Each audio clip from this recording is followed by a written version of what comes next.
I'm Catherine Flashner, and this is The Truth Is, a podcast about discovering what it means to live your truth. Even when it's messy, when it unravels the plans you thought you had and invites you to step into the unknown. Each week, we explore practices, stories, and conversations that illuminate the ways we find and follow our own path. This is a space to slow down, ask questions, and uncover what's been quietly waiting inside of you. If it resonates, subscribing, following, and engaging with the show really supports me in bringing more people into the conversation. Thank you for being here. Welcome to The Truth Is. Hi, everyone. Welcome back to The Truth Is. My guest today is Asma Khan. I can't believe I get to say those words. And I want to start by sharing what it felt like the day I first encountered this incredible woman. It was a year and a half ago. I was sitting in the back of an auditorium in Los Angeles as part of this big event that my former company would put on every year. And privately, I was at quite the crossroads. I was intensely burned out. I was questioning what I was building towards in my life, in my career, and I didn't know what was going to come next. And then Asma came on stage to speak. And I don't know that I'd ever experienced someone that spoke with such truth about their own life, their own lived experience, about the world. And I asked her today in the conversation why she thinks she makes people so emotional when she speaks. And she says, I think I'm saying the words of that little voice inside of you.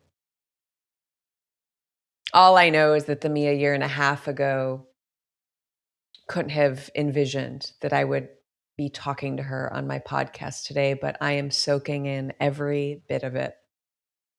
Asma Khan is an Indian-born British restaurateur, cookbook author, and one of the most singular voices in food, and I may even say the world right now. Her restaurant, Darjeeling Express, is in the heart of London's Soho, is home to one of the world's only female kitchens.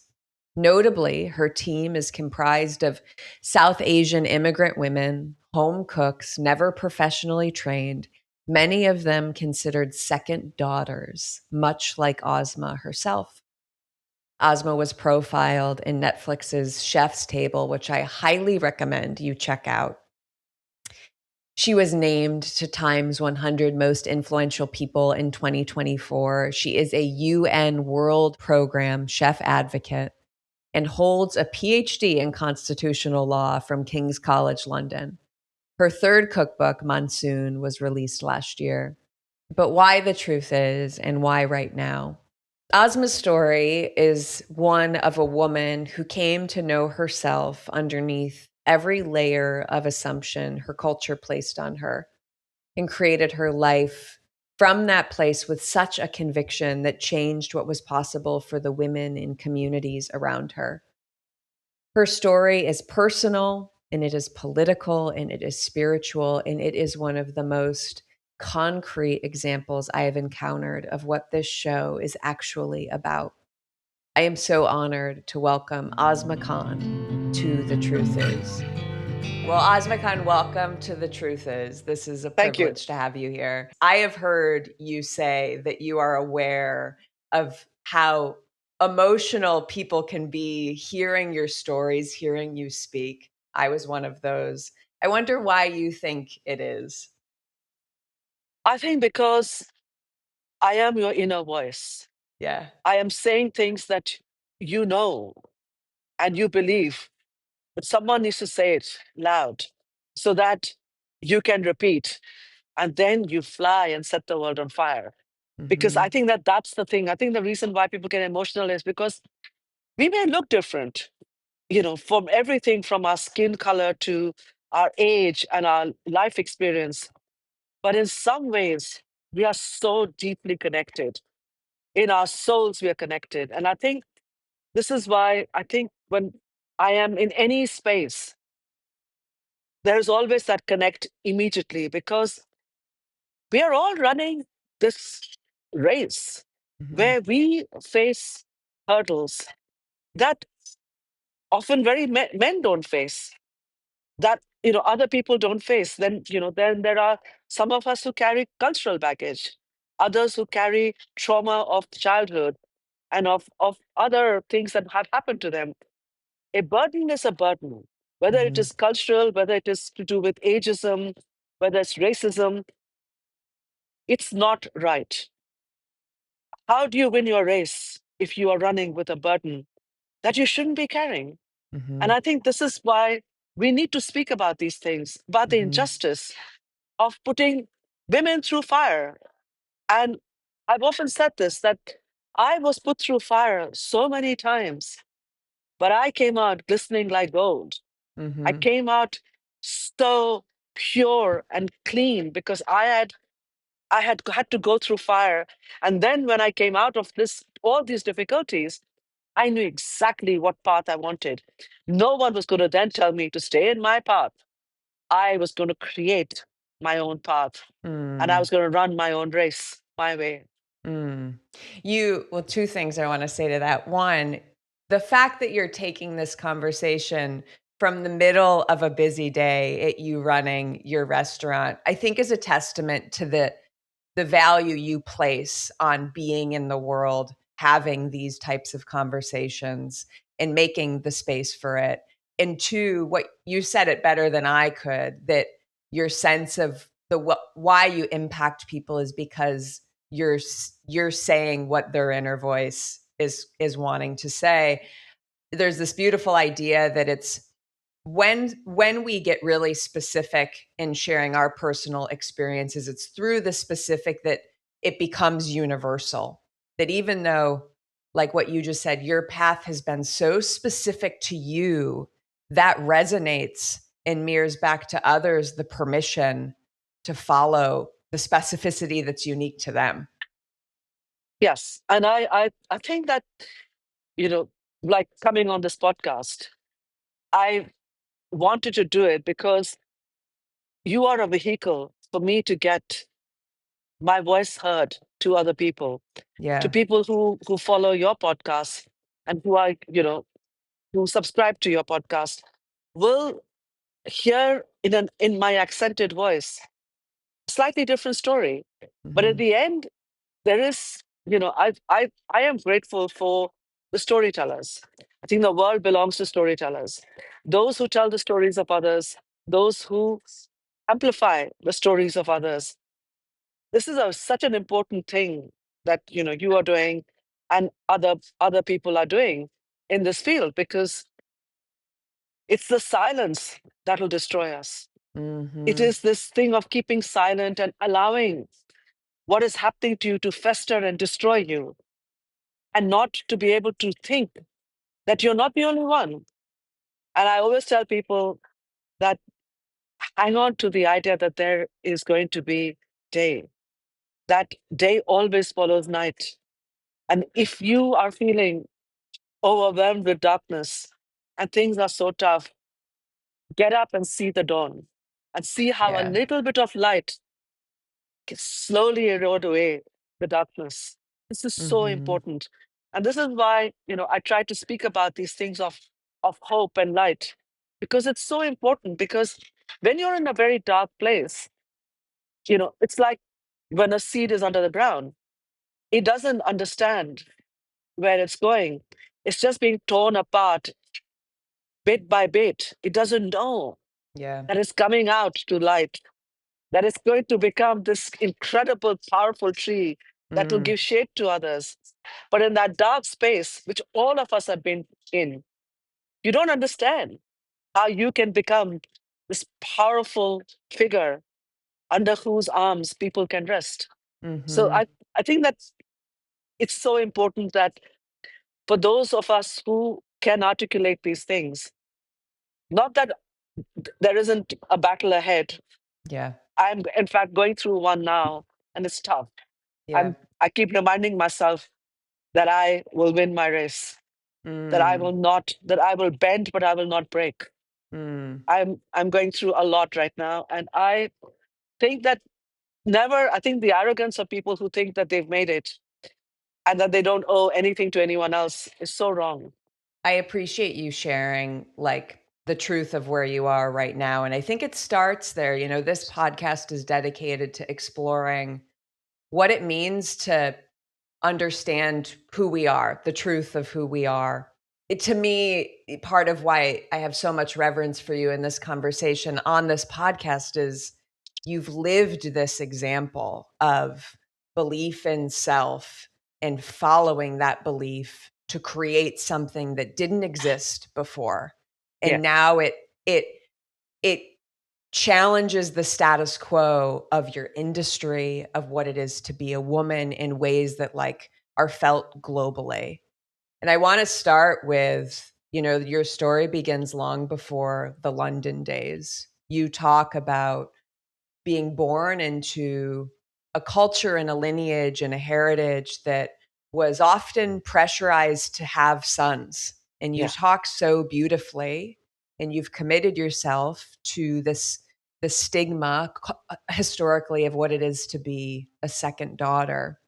And I also hear in your story that, you know, despite being born as a second daughter into your culture, your immediate family and certainly you had this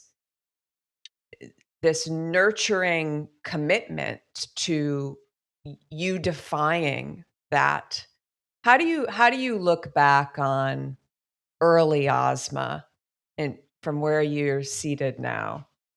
Yeah. And as you said, my immediate family was very loving. Yeah. My extended family was not.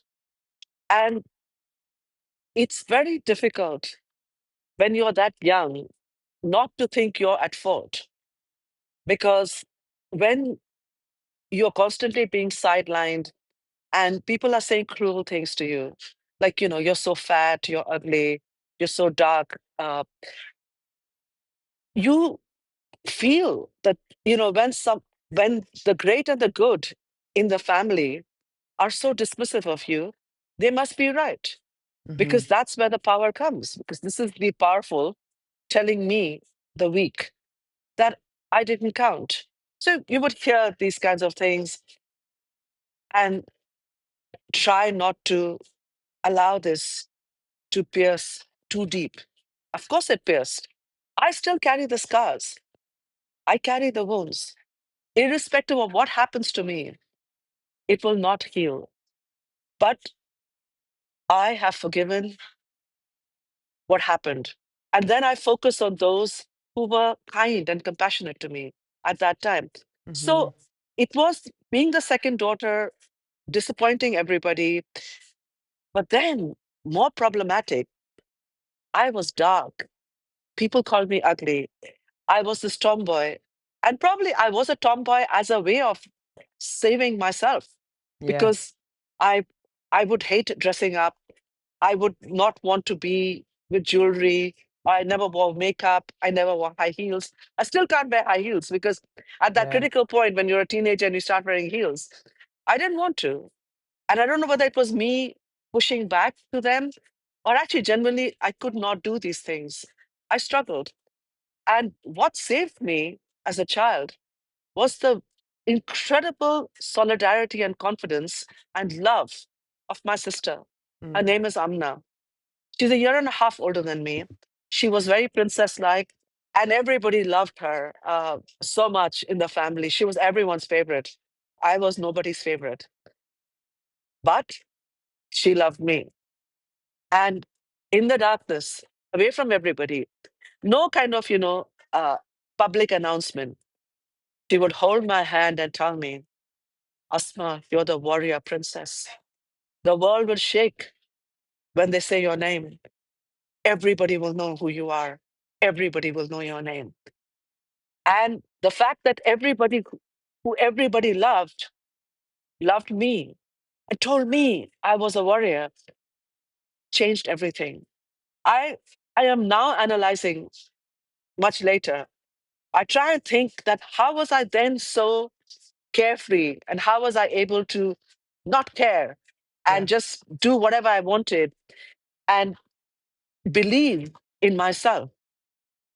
This kind of belief you can't just pick up from, an adulthood, because Yeah. the trauma would have destroyed you by then. I absolutely believed her that the world would know my name. I Mm-hmm. say this in chef's table. This train journey, I called my name, and the mountains echoed my name back.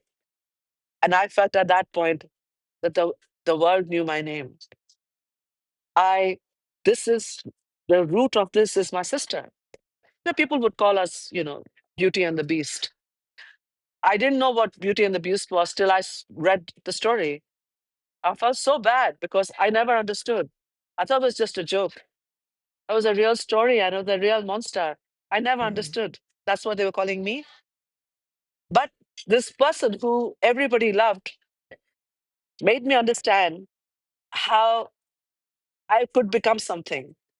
This is where the fire in me comes from. My absolute lived experience. Mm-hmm. This is why I have an all female kitchen. This is why I talk about women standing by women. That's when all the magic happens. It's when Mm-hmm. women back women. And when you step up and put your arms around someone who is wounded, who is quietly breaking deep inside. I don't understand why people don't do this more often. My entire childhood, I look back and feel it was so magical. Mm-hmm. I played cricket. I was loved by my sister and my cousins, all cousin sisters, all of them beautiful, beautiful, princess like. All of them got married at 18 to, royal family. So these incredibly beautiful women made my childhood magical. My Mm-hmm. mother loved me equal to my sister and equal to my brother. And much later, I realized how much, because I come from a royal family. When my brother was born, the heir was born to the family, because it's the boy who inherits the title and the family, everything. I was excited. I went and saw my brother in hospital, was standing outside the gate of my house. And, my neighbors would all come and say, "Oh, your mother went to hospital. What happened?" I said, "She had a boy." No one believed me because my house was not lit with lamps. There were no fireworks and nobody was given any sweets. The house was in darkness when I was born. When my brother was born, it was in darkness. My mother did not celebrate. Mm-hmm. She came back grateful for a child. She never said anything to me. Much later, I thought about this and I thought, from that moment onwards, I was equal to my brother. And that, again, is another lesson I learned. Somewhere along in my teens, I figured this out that, this was really strange. This is what happened because I was watching the differential in the reaction of the family when Yeah. girls and boys were born in my family. In my family, in my neighborhood, everywhere.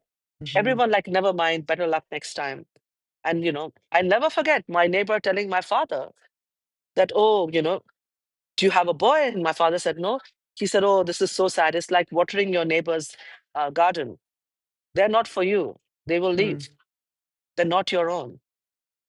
And I tried to process, it was just so casual, so cruel, Yeah. but as if it didn't matter.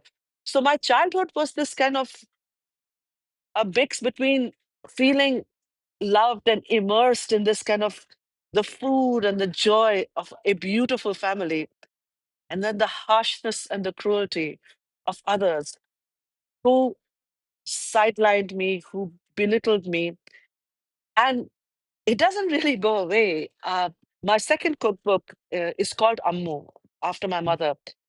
I wrote this over COVID when the world stopped and I couldn't see her. And three members of my family died in COVID. And it was a traumatic time. It was also a time when we found out that my brother had stage 4B cancer. Sadly, he died a few years later. In all that time, I wrote this book to honor my mother. And the first time I could go back, I went into the the entire archives of my grandfather, my mother's father's entire, dark room. He was an amateur photographer and photographer, took photographs of everybody. I never remembered being photographed. So I thought maybe it never got developed. And so we went through every year, me with my cousin and my uncle. And there was no photograph of me with my mother. There was no photograph of me at all. There was just one photograph of me. And I wanted to use this photograph of my mother and me as a baby, in Mm, the introduction of the book. And I then remembered my grandfather telling me to go away from group pictures because I would ruin the picture. And I remember standing now, I'd forgotten, standing behind him, looking through his lens, wow. all the beautiful, all the beautiful people he thought were fit to be photographed. I was not photographed. So eventually, I mean, my publishers understood this was, I always said, I'm going to find this picture. We're going to put this picture there. And there was this space in the layout for that picture, which I would find. Of course, I would Hmm. find it. I was sure. I found this picture of my mother, 5 months pregnant with me. Someone took her picture because they thought she was carrying a boy. And I put that there. That's my mother and me. I'm Yeah. inside, but doesn't matter. I didn't want Yeah. a artist's impression or something that never happened. We were never made to stand next to each other because I didn't fit in there. You hold such a duality of like awareness of the truths that you were existing in and forgiveness that leads to your own liberation. And I love thinking about that photo of you, your mother pregnant with you, is the thing that you found and placed in your book. Yesterday was Mother's Day in the Yes. UK. Happy Mother's Yes. Day. You Thank you. posted these beautiful photos of you and your mother, and this quote that moved me so deeply. I'll just read it back to you. Yes. "There is not a piece of you that was not once part of me," the mother said.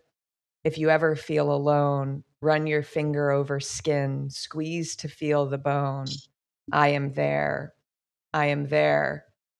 Not just does it make me think about my mother and my father, but also my sisters. Like, it made me emotional, you speaking to the permission and the belief that your sister gave you. My sisters are the greatest gift of my life. And I can think of those moments. It's so beautiful the way you see where the spark of belief came from. That it yes, it sparked something within you, but it was a gift from, gosh, these women that are literally a part of you. Yes, it is. I think that a lot of the suffering that all of us go through, I do too. It's not that I can deal with everything. Sometimes I find it overwhelming. I struggle.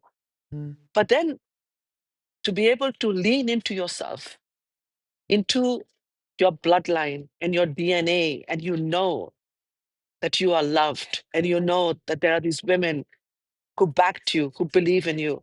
You need to have that. And this is what I'm dedicating my life to.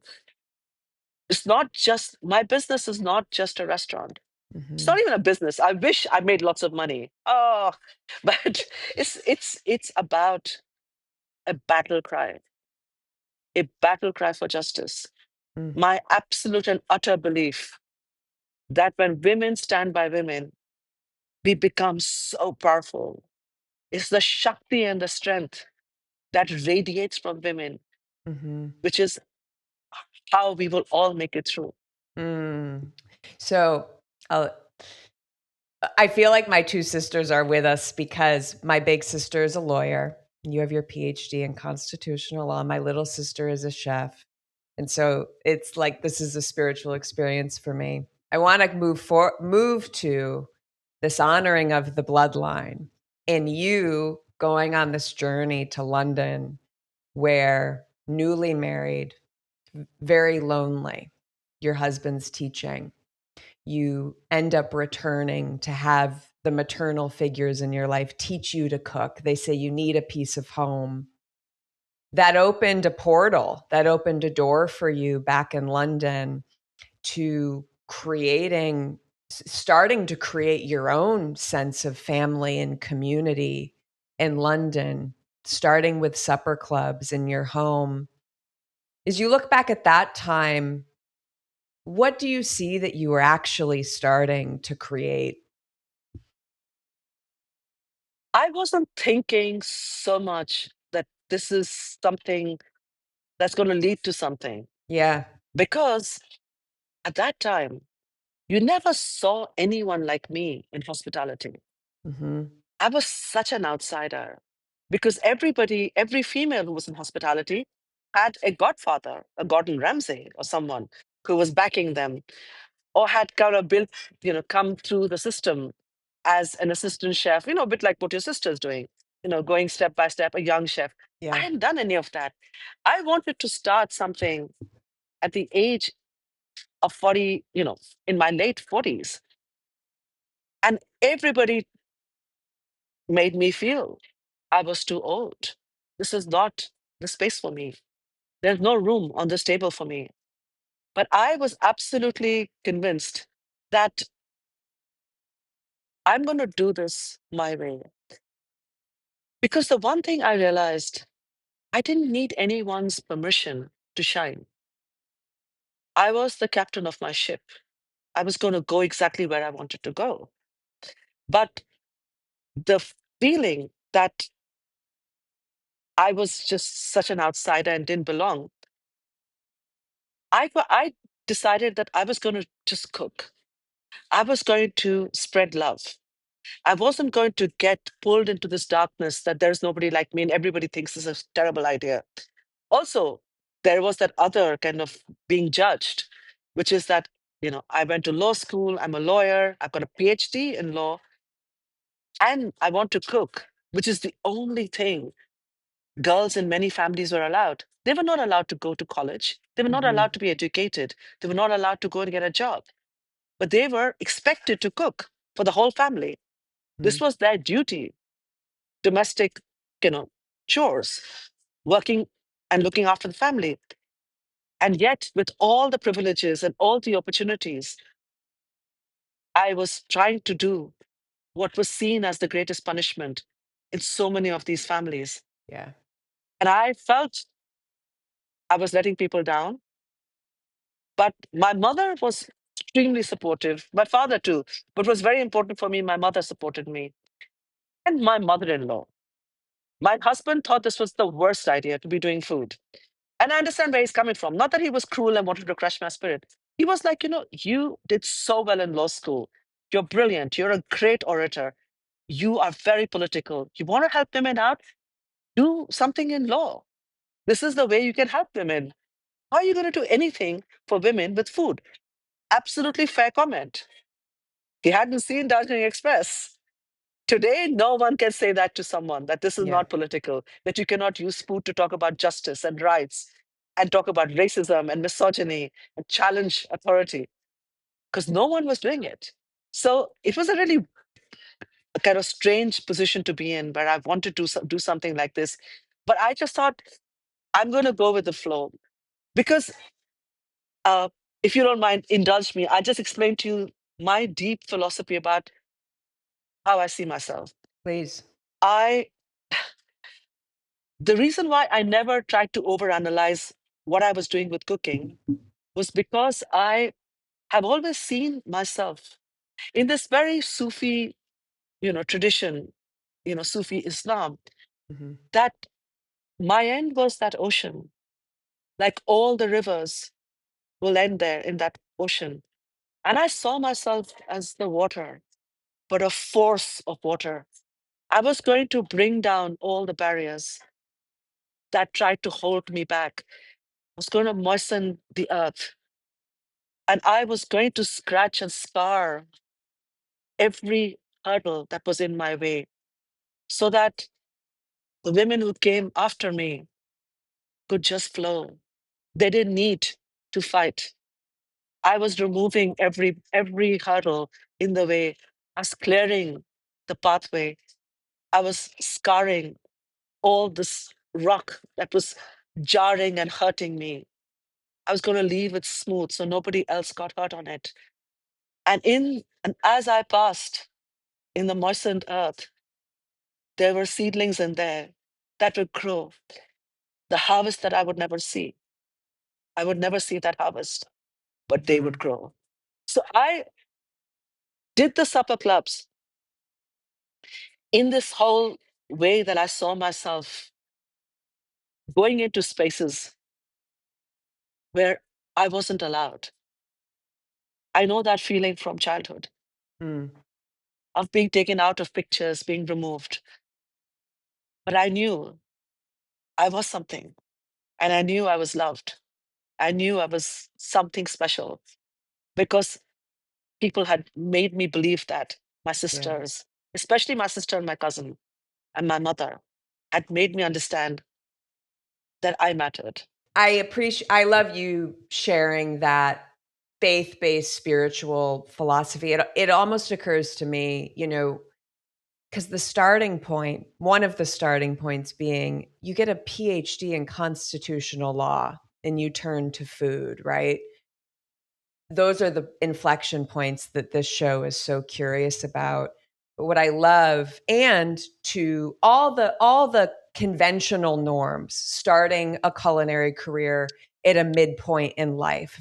My little sister's only 30, and she even is like, oh, but I didn't start at 18 or 22. Yeah. And so even looking at having to trust yourself through those cultural stigmas.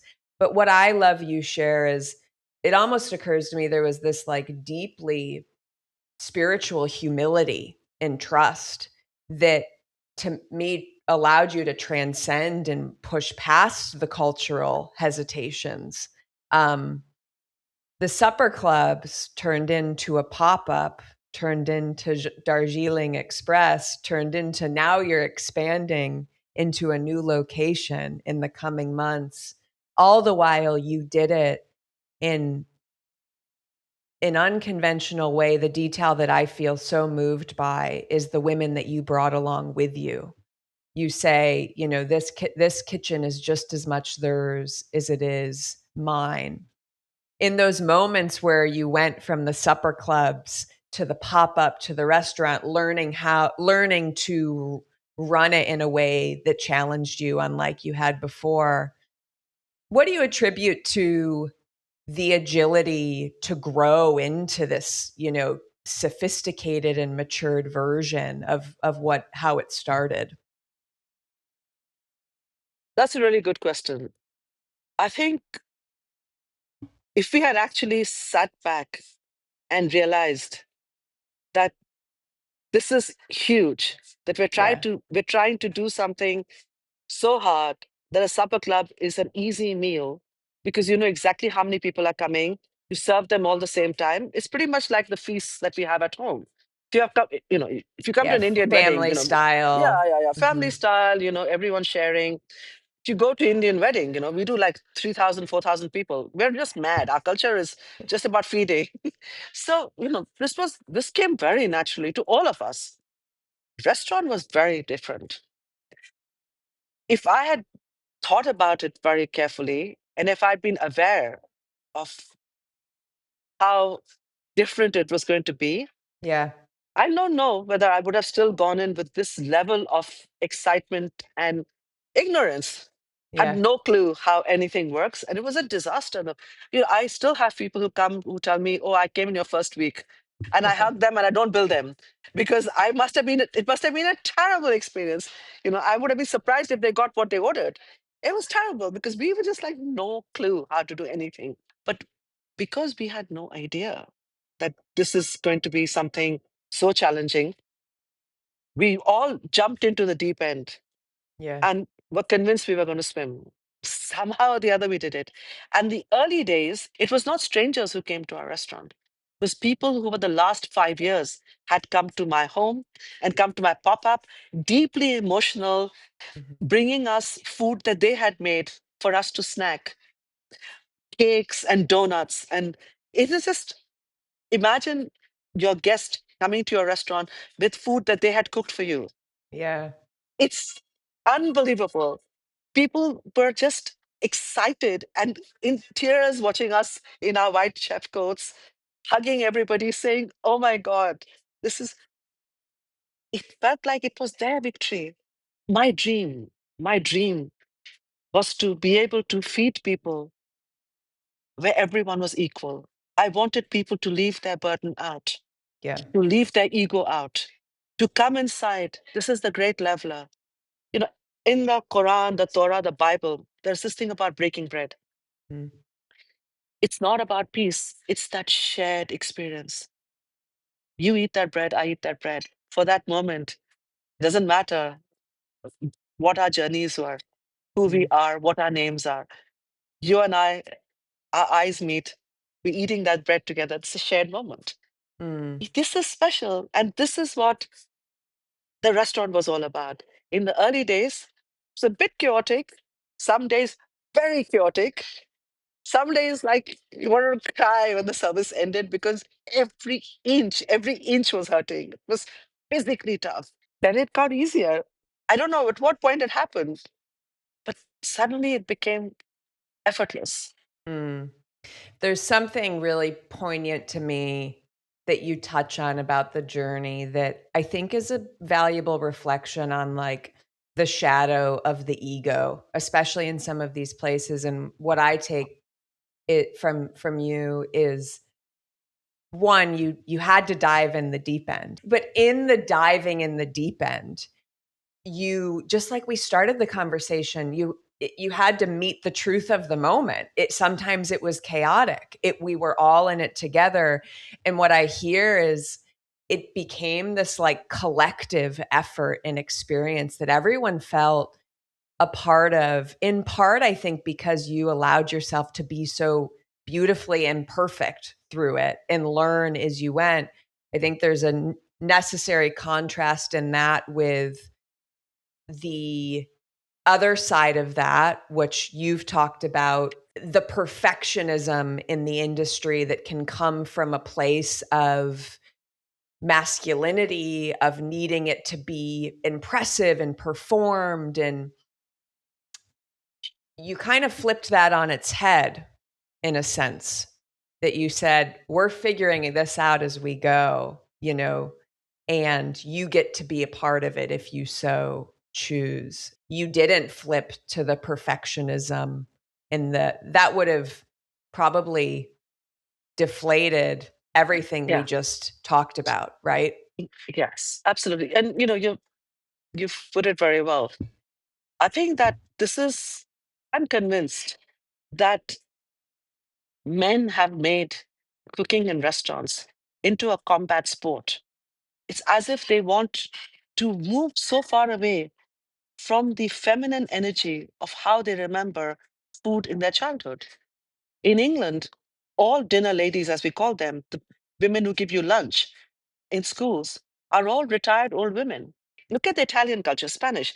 It was the grandmother who was the heart of the kitchen, the one making all the food. And in all our cultures, men are served first, agrarian cultures. So, Mexico, Ireland, India, some places in the Middle East, wherever there was an agrarian culture, because the man would come back from the field and get served. Women were, you know, they were the nourishers. And I've said this before, and I know that a lot of people from my own culture find that uncomfortable and have argued with me. And I've said, I'm not pointing fingers to you. Our food is very feudal. We don't have a loaf of bread that we bring to the table. Someone in the kitchen is making one chapati, one paratha at a time. Who is that person? There's a microscopic elite that have a cook. It is the mother, the grandmother, the little girl who's running up and down, serving all the men. The men eat and leave. Then the women eat.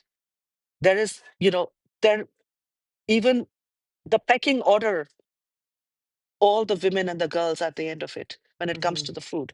Mm-hmm. So our restaurant kind of was a pushback to all of this.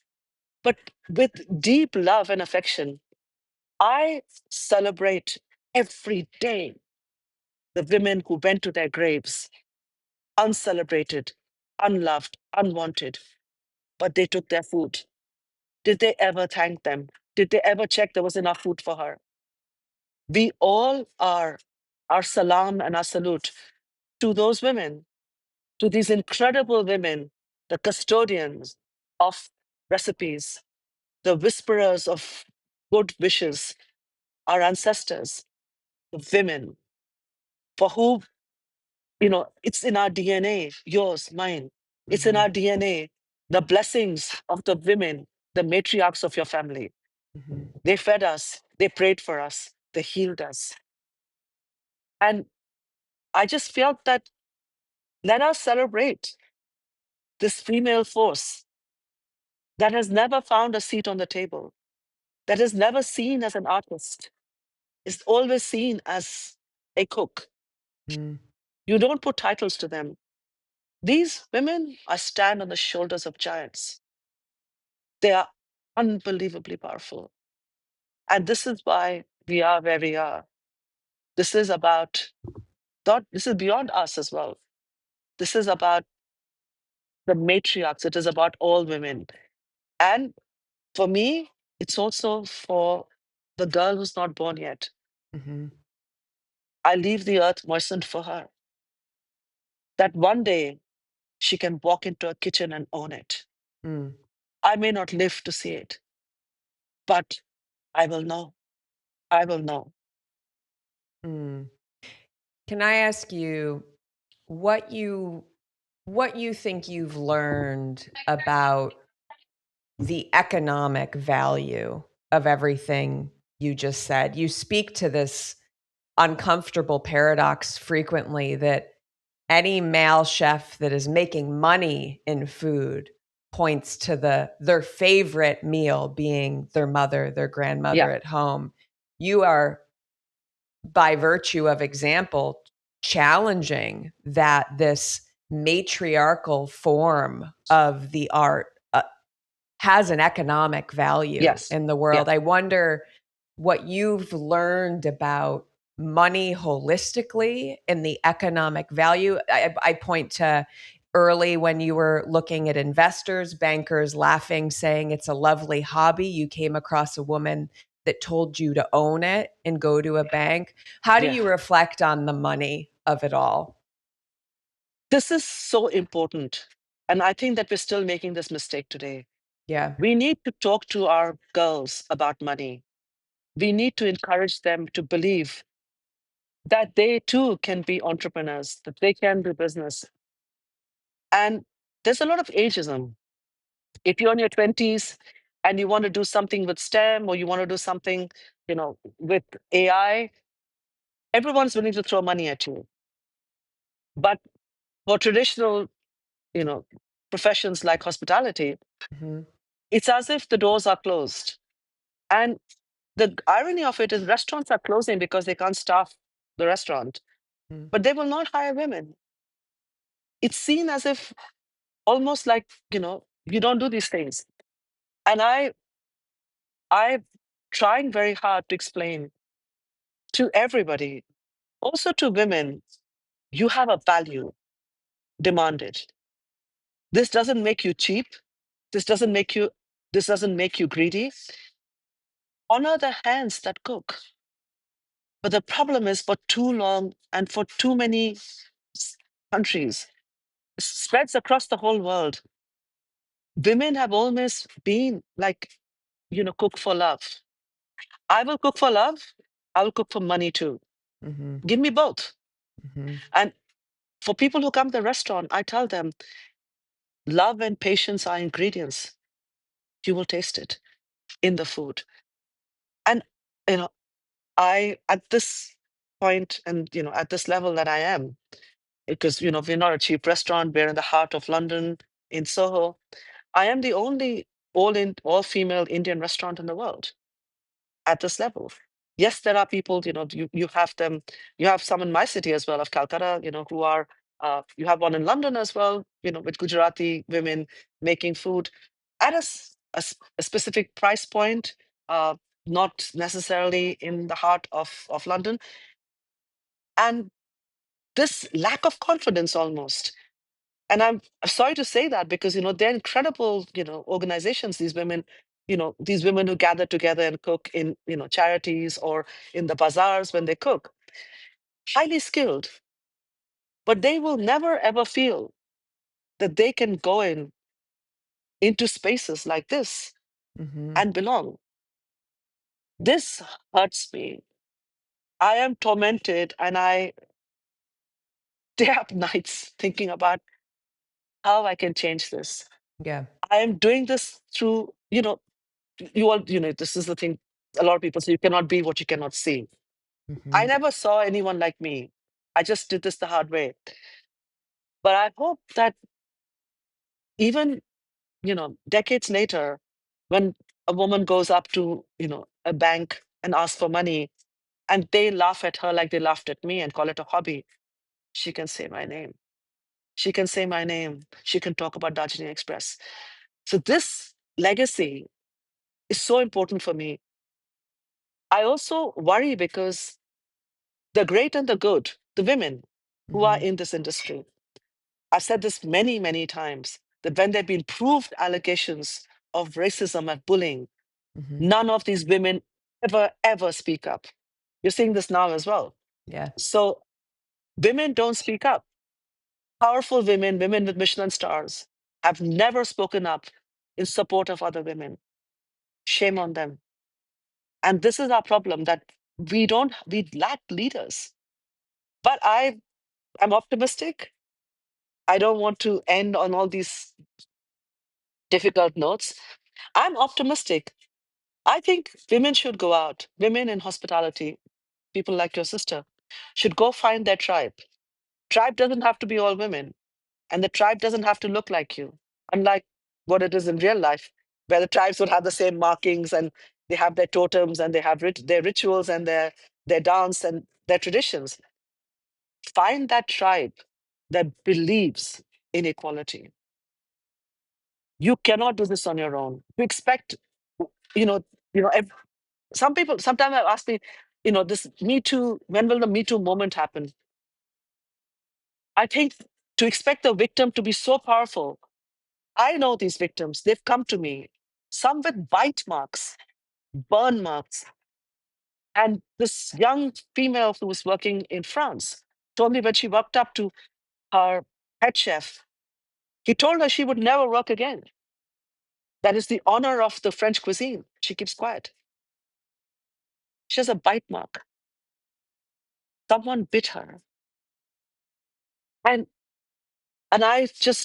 she just cried. I cried. I held her. I had no words to tell her because I know how badly she wants to succeed. Mm-hmm. She'll go through this fire, but it's going to break her. Mm-hmm. But she will stay because she told me, I dream of having my own restaurant. I dream of having my own kitchen. Scarred and broken, she's going to continue. And that's the problem, that then these women never are able to heal themselves, so they can't heal others. This is a absolutely broken industry. And I say this, that, if this amount of touching without consent and violence, intent is the difference between manslaughter and murder. If you intended to kill someone, it's murder. In some counties and countries, you can get hung for that. Manslaughter is when it is an accidental thing. But you hear of stories in the kitchen of spoons being heated in the fire in anticipation to burn the elbow of someone who's not doing something perfectly. Of I don't want to talk about this too much, but of chefs, using a fork to stab people. This is not accidental. There's intention. Intention is criminal. Mm-hmm. If this was happening outside the kitchen, all of these lot would be in jail. But they're not. Everybody's keeping silent till it's Mm. convenient. Then there's a pile-on, and let's burn the straw man. Yeah, I also, you see it happening recently with one of the yeah, named best restaurants in the yes, world, and so it makes me wonder about accountability. When does that come in? Is it effective? And you talking about counseling women and individuals that are trying to pay their dues. I hate to say that, but like put in the work and the time so that they can create what they want to create. Your path tells a different story, right? yeah.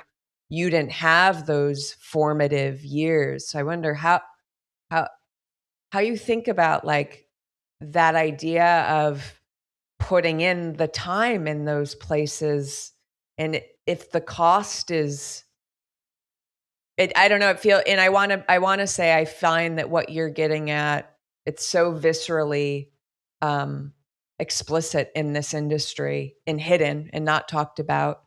And I find that in a lot of different parts of the world, certainly in the US right now, it feels like there's a veil being lifted on systems of power that have Yes, not been designed with all of us in mind and have perpetuated abuse in a way that we now have to deal with.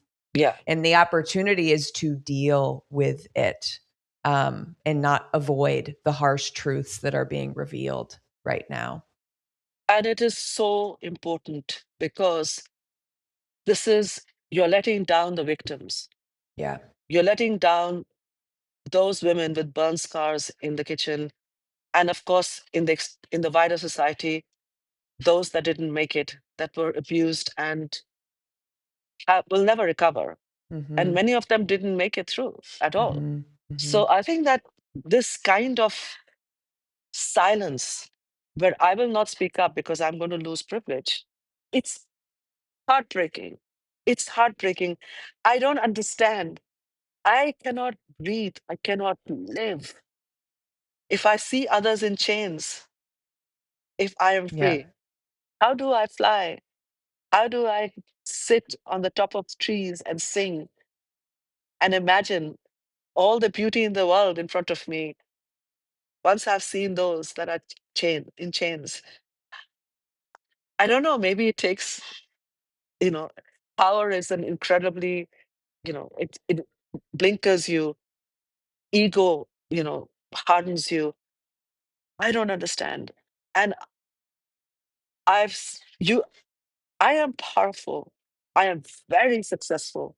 I've made a lot of money, but I'm compassionate and I believe in justice. Yeah. It didn't take away my ability to become powerful. Or, yes, I'm famous and, I'm well known and I've made money and I'm not, you know, you can do everything. You can be compassionate. You Yeah. can be gentle. You can speak up for the weak. You can still succeed. The doorkeepers are there. Just don't go to their door.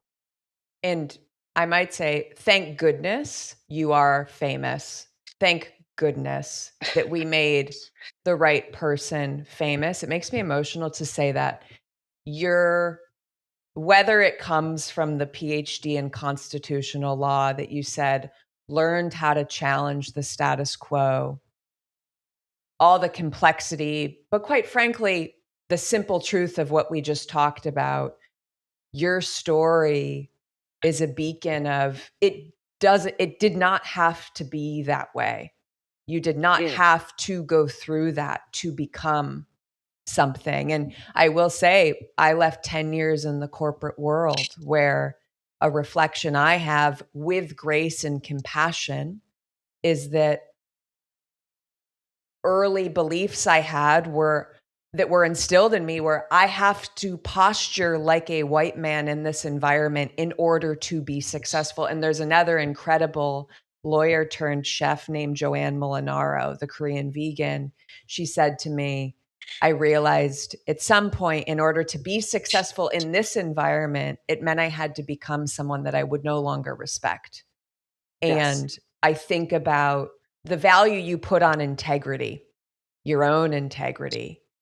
I I think that the world we live in right now is asking us to look at our relationship to integrity, because a lot of the systems we've been moving through, there isn't an incentive for it in Yeah. order to be some material version of success that's just no longer sustainable, is my Yeah. opinion. And the problem is that, we are surrounded by examples that Mhm. we watch, those that never got any more, didn't get any to sing, didn't get to act, that they were Mhm. sidelined, that they were dropped, that you're left out of email chains, Yeah. that you, we see this all the time. Those that are seen as trouble being punished in this systematic way, that they are removed from the center of the power. Mhm. And I think that it's so hard because it takes a lot of courage. I agree with that. And I'm grateful that, I've made it through without having to, bend down and give up on my principles. But I think that to we change will happen 100%, because what you need is an alliance of empathetic men Yeah. with women with values. I think if we combine with empathetic men, those who have their door, the door is halfway there open for them, for the men, not for Mhm. us. Because we're going to push and bring the whole edifice down to get anywhere. Because, by the way, it doesn't serve men at the end of the day either. No, it does Yeah. not. It does not. And I've given the example of my own culture where there's so much patriarchy and feudalism. And I say patriarchy punishes men too. Yeah. Because if God helped the boy, if his sexuality is different, the amount of grief that the family will give them in the Eastern culture, Yeah. they have to stay back and run the family business. They can't be an artist, they cannot be a musician. They've got to follow the family tradition. They are stuck in their homeland having to do things. They can't leave the family farm. The son has to inherit the family farm. It is a gift, and yet it is chains for that boy. Yeah. So no one benefits from this thing. And what if the daughter wanted to be a farmer? What if she cared so much about the land, but you're going to give it to the boy and not to the girl? Yeah. These are the difficulties. So it punishes everybody. Mhm. All of us are worse off. And the problem is, someone needs to actually shout out, the emperor has no clothes. And some of us are doing it, but when all of us do it, the emperor will now then know Yeah. he There's has a no clothes. there's a billboard I drive by in LA. Someone paid to put "The Emperor Has No Clothes" on it, and it makes me smile every time I drive by. You're Yeah, right. You some of the medicine of experiencing you is that you don't hesitate you don't filter the truth. You don't tamp it down. And that courage is so healing and infectious, and we just need more of it. And I think about people listening to you, and one of my hopes is they feel that permission. Like, yeah, who censoring for what, for to be accepted and into what? That I interviewed this wonderful woman a few months ago. She said, we were told to get a seat at the table, but now I'm like, do I want to sit at that table? What if I want to go sit over here in a totally, and you're an example of, we get to reimagine what yeah. it could look like. So I leave optimistic. And I think it's important to point out, you can be optimistic and speak truth to the darkness. Absolutely, absolutely. And thank you so much for reaching out. And I hope that, whoever listens to this conversation, it's been wonderful to talk to you as You well. too. Because and you radiate optimism through. It's conversations like this that make me feel eternally optimistic and so grateful to have given myself permission to step into this work. Right. Okay, this is a question from my little sister, the chef. Where do you feel you're most yourself cooking? Is it in the restaurant? Is it at home? It's at home. barefoot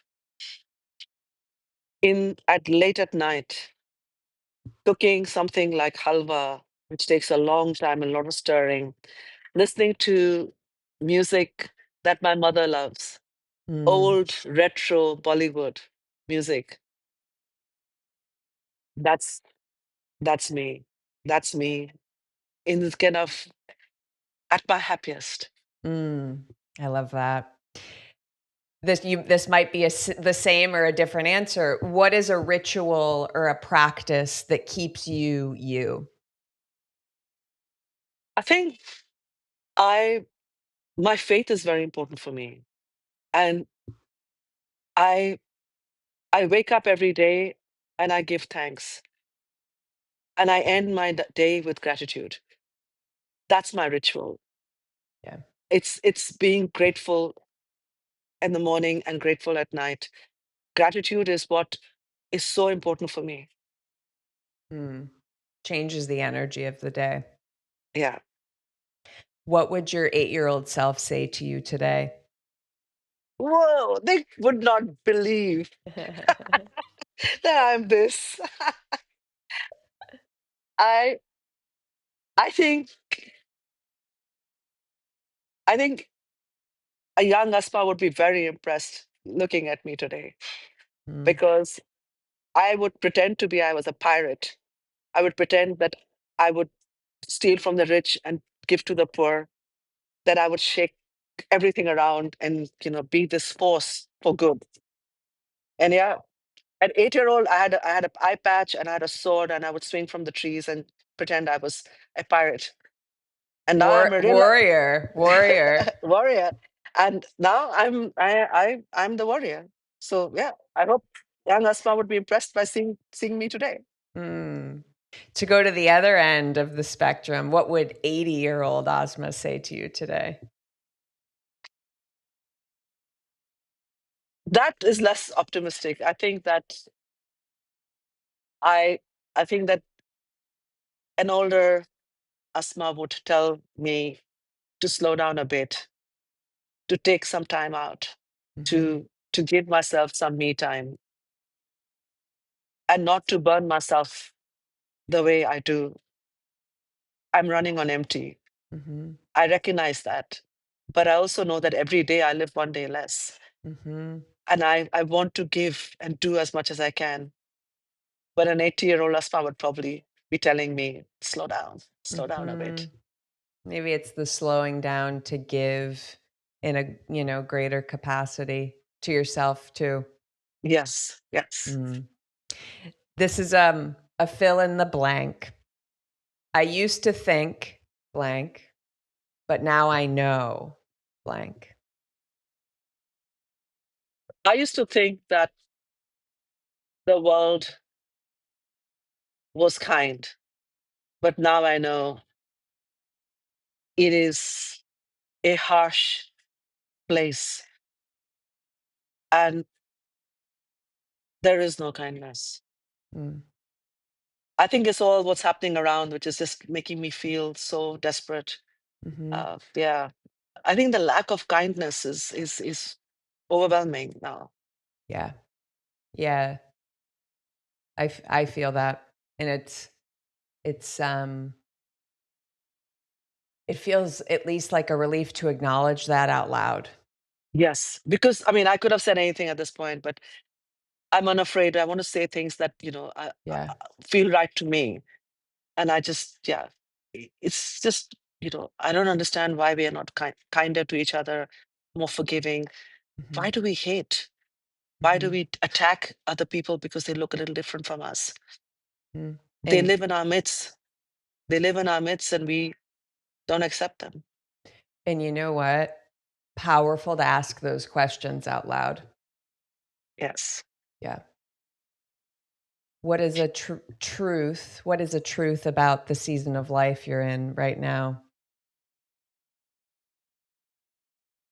I think at this point, again, I find myself on a crossroad. Mhm, I'm I'm going through many options and choices. Among them, some people may have known I was very seriously considering opening a restaurant in New York, Wow. which I dropped the idea. I I feel I've always had one restaurant, so I think this is like autumn in some ways. Mm, It's a time of change, and I know the spring will come, but at this point, it's about hanging on and letting go.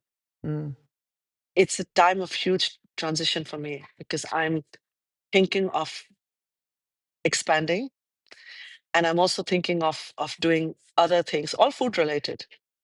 But so far, I've always just been in the restaurant and focused on the restaurant. But yeah, for the first time. So this is a time of transition. People always see spring as a time of renewal and rebirth. For me, autumn is mhm, because in that period of silence, there is that I always think a promise of renewal.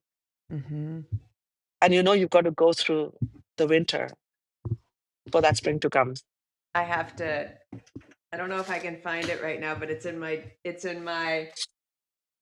I won't find it, but I have to just tell you, my favorite writer.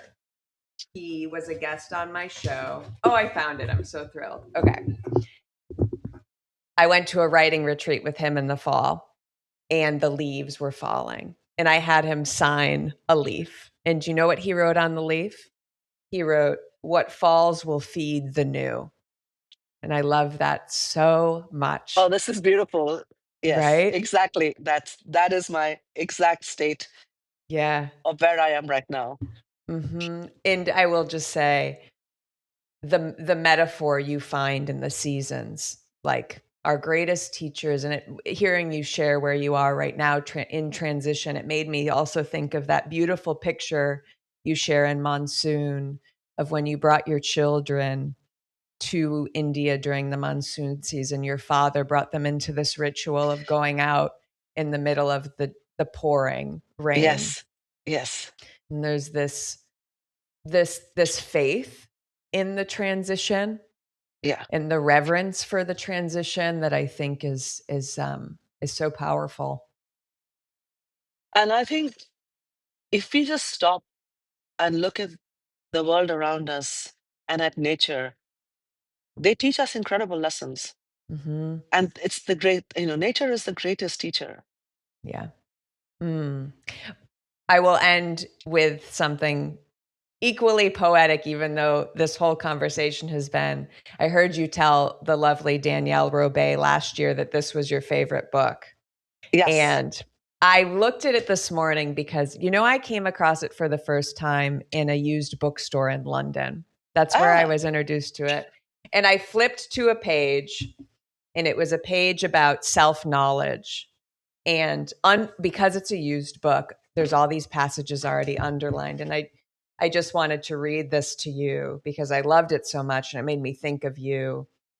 "Say not, I have found the truth, but rather I have found a truth.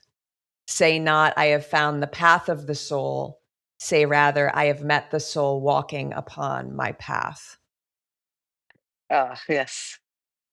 And it made me just think of the beauty that awaits when you allow yourself to follow what you've followed. And it's it's such I am so deeply grateful that I am where I am. Mm, And that I look back and I smile when I look at my journey because it just is so wonderful that I I could do this and that so many people helped me, the incredible team and other women and empathetic men, that this was just a path that was made so much easier by the fact that we were a tribe. mm-hmm. Mm.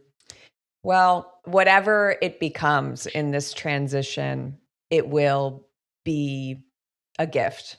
It will be beautiful. And I feel so grateful for this conversation and to get to witness and take in the example that you set on a deeply personal level. It has affected me and my sister tenfold on the paths that we're on in transition in our own rights. So thank you so much, Asma.